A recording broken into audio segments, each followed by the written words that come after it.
At exactly 0517 on a humid morning in the Strait of Hormuz, 23 Iranian speedboats dropped formation and aimed their bows directly at the USS Abraham Lincoln. No radio contact, no identification squawk, just 23 diesel-powered Boghammer-type fast attack craft screaming toward a 100,000-ton nuclear-powered aircraft carrier at 60 knots. The crews had trained for this moment. They believed speed and numbers would overwhelm American defenses. They had no idea they were about to receive an education in what happens when cheap boats challenge a carrier strike group equipped with weapon systems worth more than Iran's entire naval budget. The Abraham Lincoln wasn't sailing alone. Two Arleigh Burke-class destroyers bracketed the carrier at 4,000 yards, the USS Thomas Hudner to port, the USS Mason to starboard. Between them, a Cyclone-class patrol boat named Sirocco ran interference at 25 knots. Her crew of 28 spotted the incoming contacts before anyone else. At 18 nautical miles out, those boats looked like fishing vessels on radar. At 12 miles, the pattern became clear. This wasn't commerce, this was a coordinated swarm attack straight out of the Iranian Revolutionary Guard playbook. 0518. The tactical action officer aboard the Lincoln made the call. Launch the helos. Two MH-60R Seahawk helicopters lifted from the flight deck. Twin General Electric turboshaft engines screaming. M240 door guns mounted. AGM-114 Hellfire missiles loaded on external pylons. Their mission was simple: shadow the swarm, identify threats, engage if rules of engagement were met. The pilots climbed to 1,500 feet and turned toward the incoming formation. From altitude, they could see the full picture. 23 boats in a loose V formation. Bow wakes bright white against dark water. Some boats carried visible rocket launchers. Others mounted what looked like heavy machine guns on improvised mounts.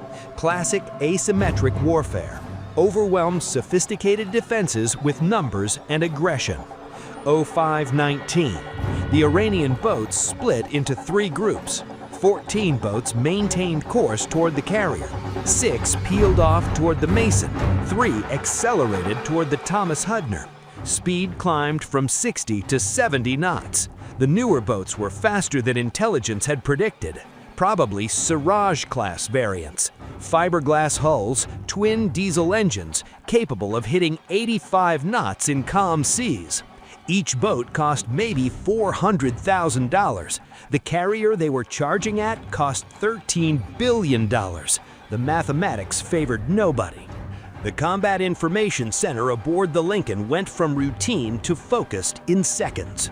Petty officers tagged contacts. Officers verified threat vectors. Within 90 seconds, every ship in the strike group knew exactly where those boats were going and when they would enter weapons range. The Iranians were 8 minutes out. To the American crews, that felt like an eternity. Plenty of time to prepare. Plenty of time to hope cooler heads would prevail. Let's talk about the Phalanx close-in weapons system, because understanding this machine is essential to understanding what happened next.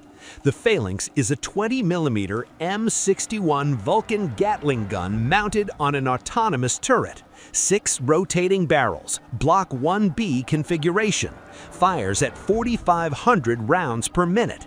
That's 75 tungsten penetrator rounds screaming downrange every second. The system has its own search and tracking radar, its own fire control computer, its own decision-making algorithms. When set to autonomous mode, it doesn't wait for human permission. It sees a threat, it calculates firing solution, it opens fire. The engagement sequence takes less than 2 seconds from detection to first round. The effective range is roughly 4,000 yards, but the Phalanx doesn't engage at maximum range. It waits, tracking, calculating. The closer the target, the tighter the dispersion pattern, the higher the probability of kill. Typical engagement happens around 1,600 yards. That's less than a mile. At that distance, a speedboat traveling at 70 knots covers the gap in roughly 40 seconds. There is no room for hesitation, no time for committee decisions. The computer makes the call. Block 1B added something critical for this exact scenario: a forward-looking infrared sensor, surface mode capability. The original Phalanx was designed to kill incoming missiles, fast targets at high altitude. The upgrade let it track and engage small boats at wave-top level. Iranian Revolutionary Guard speedboats became legitimate targets. The system nickname is R2D2. The gun sounds like an industrial zipper tearing through sheet metal. There's nothing cute about what it does to fiberglass boats. 0524. The moment arrived. 3 speedboats broke formation and dove toward the Thomas Hudner at full throttle, bows high, engines roaring. No warning shots fired, no radio transmission, pure aggression. They closed to 3,500 yards, 2,500 yards, 1,500 yards. The rules of engagement were crystal clear. Defensive force authorized when hostile intent is demonstrated. 3 boats charging a destroyer at combat speed with visible weapons mounted constitutes hostile intent. The Hudner's weapons systems officer made the call. Phalanx to auto, engage surface threats. The first CIWS mount rotated. Radar locked the lead boat at 1,800 yards. The computer verified threat criteria. Inbound, closing, armed. The barrels began spinning, 75 rounds per second. The lead boat disintegrated, not sank, disintegrated. 20mm tungsten penetrators don't punch holes in fiberglass, they shred it. The bow exploded first, engine compartment next, fuel tanks ignited. What had been a speedboat became a cloud of debris and black smoke in less than 4 seconds. The Phalanx fired 137 rounds. Cost per engagement, roughly $6,300. The boat it destroyed cost maybe $400,000. But the 3 Iranian sailors aboard were priceless. They jumped clear before the final burst hit, bobbing in the water, stunned, alive. The second boat veered hard left. Too late. A Seahawk helicopter had been tracking from altitude. The pilot squeezed the trigger on his M240 door gun. 7.62mm rounds stitched across the water. Tracers every 5th round. The gunner walked fire across the boat's stern. Engine block punctured. Fuel line severed. The boat lost power and wallowed, dead in the water. Crew scrambling for life vests. The third boat turned to run, 50 knots in the opposite direction. But the Cyclone-class patrol boat Sirocco enclosed to 2,200 yards. Her Mk-38 Mod 2 Bushmaster chain gun tracked the fleeing target.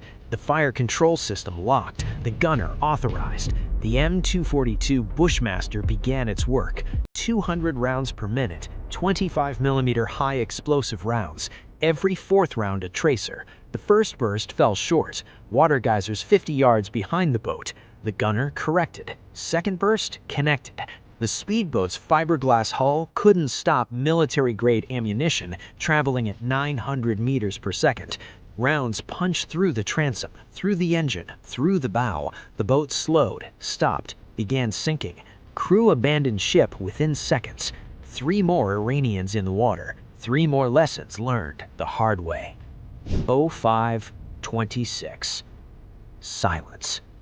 The engagement lasted 97 seconds from first shot to ceasefire. 3 speedboats disabled. 0 American casualties. 0 American ships damaged.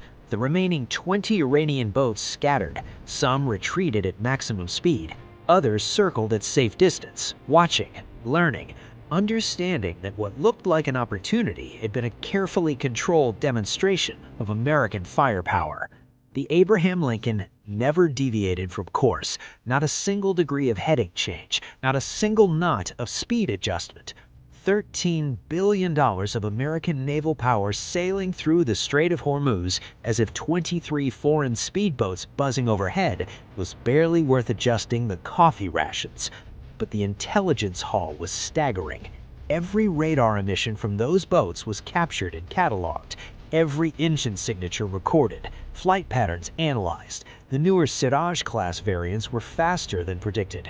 Iranian crews showed better training than previous encounters.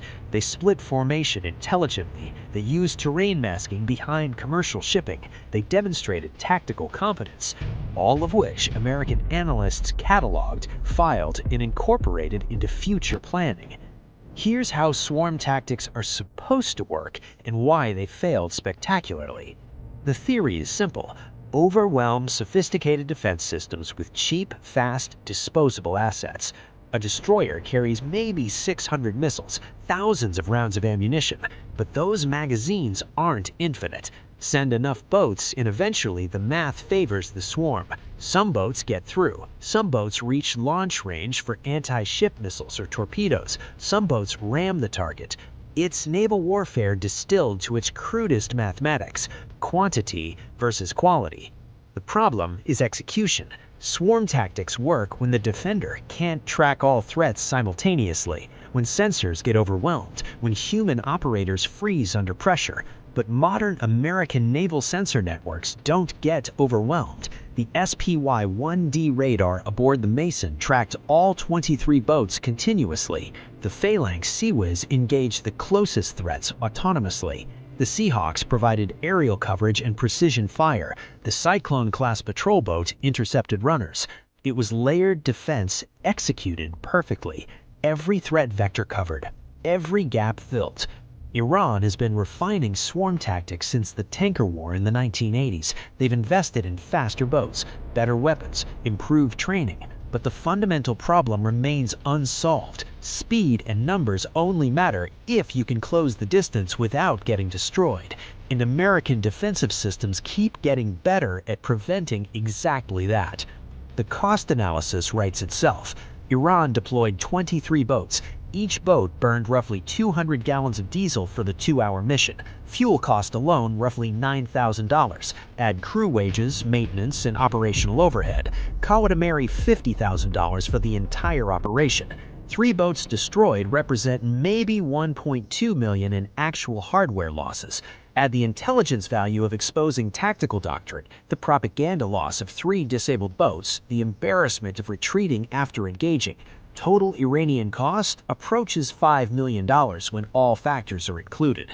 The United States expended 137 Phalanx rounds at roughly $46 each, $6,300, maybe 225mm Bushmaster rounds at roughly $50 each, $11,000. Helicopter fuel and 7.62mm ammunition, another $3,000. Total American expenditure, roughly $20,000 in consumables. The weapon systems themselves aren't consumable. They return to base ready for the next engagement. But the real cost isn't measured in dollars. It's measured in deterrence degraded. Every failed swarm attack teaches potential adversaries that confronting American carrier groups with speedboats is expensive theater. Every disabled boat broadcasts a simple message. We see you coming. We track you continuously. We'll give you one chance to turn around. After that, the math changes permanently.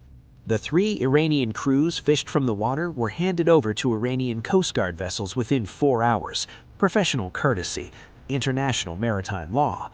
They returned home with stories their commanders probably didn't want circulated. Stories about weapon systems that engaged before human operators could blink.